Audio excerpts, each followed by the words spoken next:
Kalau Anda gak kebayang gimana cara merekrut pasukan ataupun tim internal yang bisa Anda ajak berjuang di bisnis Anda, jalanin digital marketing, tonton video ini sampai selesai ya.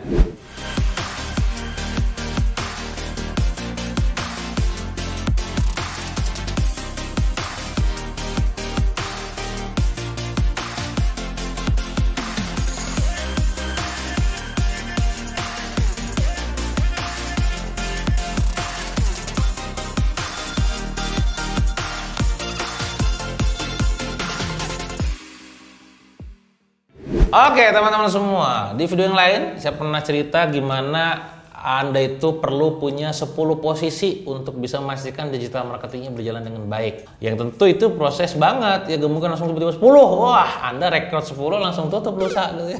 Karena gak sanggup bayar gajinya gitu kan. Jadi prosesnya tetap harus diikuti. Nah sekarang saya ingin cerita kepada Anda, apa sih yang bisa Anda lakukan, modal apa saja yang bisa Anda lakukan ketika Anda pengen membangun pasukan ataupun tim internal untuk digital marketing. Karena ini menjadi opsi yang sangat fleksibel bisa Anda lakukan. Nah, apa saja itu? Saya melihat ternyata ada 4 pola, teman-teman. Sekali lagi ada 4. Di mana 4 pola ini bisa Anda lakukan salah satunya, semuanya ataupun salah tiganya, bebas. Monggo yang enak yang mana? Saya pribadi di perusahaan-perusahaan saya itu ada yang melakukan 4-4-nya, ada yang melakukan cuma 2, ada yang 1, ada yang 3 dan macam-macam. Tergantung kebutuhan lainnya ya.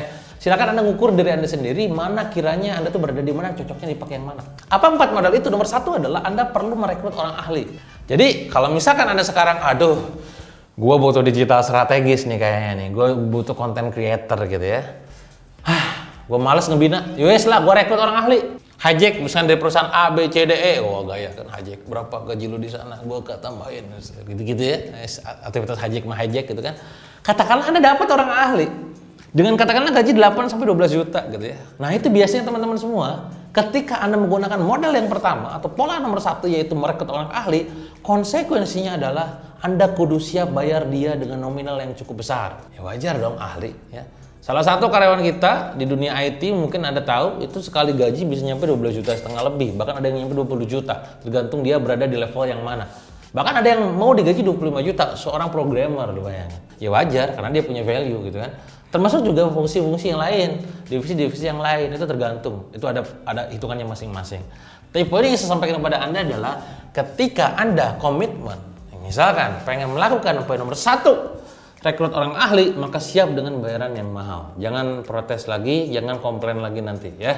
Yaitu resiko, konsekuensi. Itu nomor 1. Nomor 2, kalau misalkan Anda gak sanggup bayar orang itu dengan harga yang sangat mahal karena duitnya gak ada gitu ya, maka silakan poin nomor 2 dilakukan. Apa itu?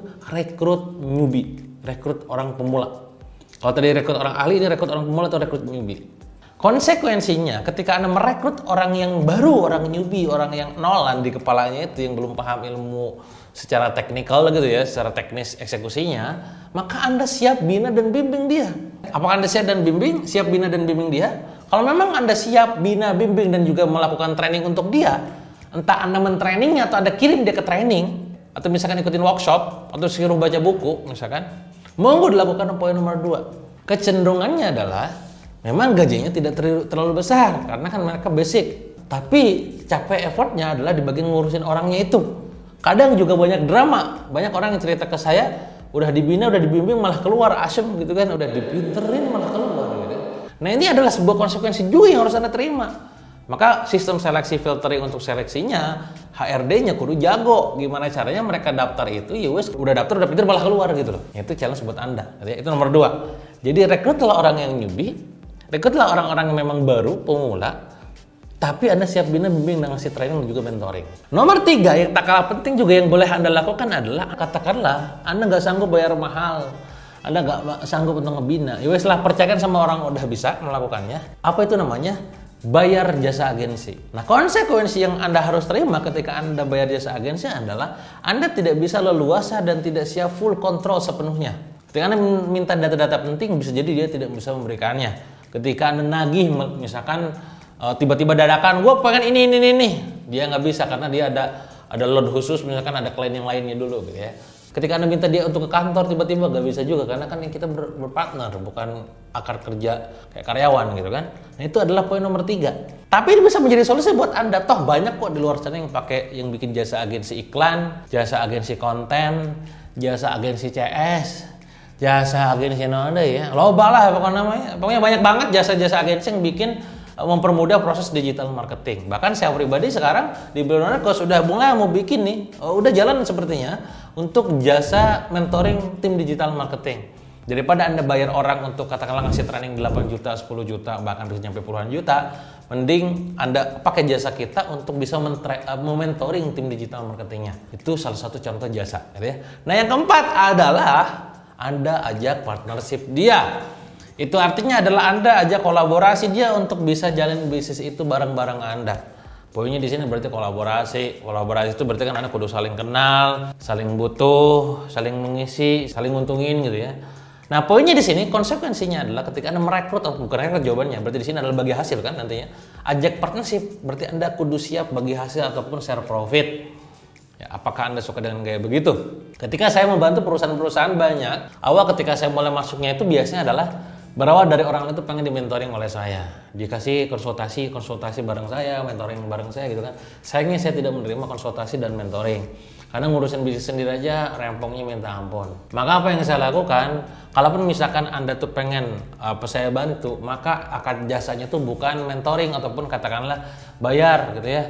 Tapi yuk partneran aja, kolaborasi. Itu artinya adalah kita bikin PT bareng, kita bikin CV bareng. Kalau misalkan Anda sudah ada CV ataupun PT-nya, maka saya masuk ke dalamnya, maka nanti ngobrol bareng dan segala macam bagaimana bagi hasil dan segala macamnya. Poinnya adalah saya pay by result, bayar berdasarkan hasil ya. Siap untung, siap rugi. Kalau Anda bayar saya, guyonan gue nih ya, kalau misalnya ke teman-teman UMKM, Kang, kalau pengen mentoring sama Kang, bayarnya berapa? Udah, gue usah nanya kayak gitu. Nanti gue sebut angkanya, nanti lu kaget. Ya. Maksudnya kaget gimana? Ya nanti gue sebut angkanya, misalkan sebulan 250 juta, lu malah gue bisa bayar. Langsung tutup gitu ya. Omsetnya aja masih 30 juta gitu kan. Ya maka dari situ kan saya bilang, pada saat kondisi sekarang kamu masih newbie baru UMKM, mungkin omsetmu masih di angka 100 juta atau bahkan di bawah. Kalau lu bayar gue, lu udah pingsan gitu kan. Jadi udahlah, bareng-bareng nih gimana mekanismenya, cara kerjanya gimana ya, barengan akhirnya. Sampai akhirnya dari awalnya 100 juta, 30 juta, nyampe 2 miliar, 5 miliar omset tersebut gitu ya. Nah itu berawal dari kolaborasi. Nah 4 modus tadi, bukan modus ya, 4 model tadi itu bisa banget Anda lakukan buat para pebisnis, buat para pengusaha yang pengen memiliki tim digital marketing yang sangat expert gitu, expert maksudnya ya, sangat ahli gitu. Anda gak perlu ngelatih ya, kalau misalkan Anda siap bayar orang yang ahli, Anda gak perlu ngeluarin duit mahal kalau memang Anda siap ngebimbing. Kalau memang Anda lebih fleksibel, misalkan gak jadi masalah kalau gak harus di dalam, ya udah bayar agensi. Kalau pengen terus-terusan bareng-bareng ownership-nya ada ya berarti ya bagi hasil gitu loh.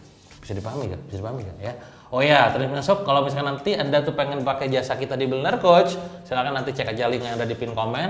Nanti saya akan share mungkinnya informasi tentang mentoring yang sifatnya tuh, tapi bukan dengan saya, dengan tim saya. Jadi yang bakal bantu Anda secara teknikal seperti apa.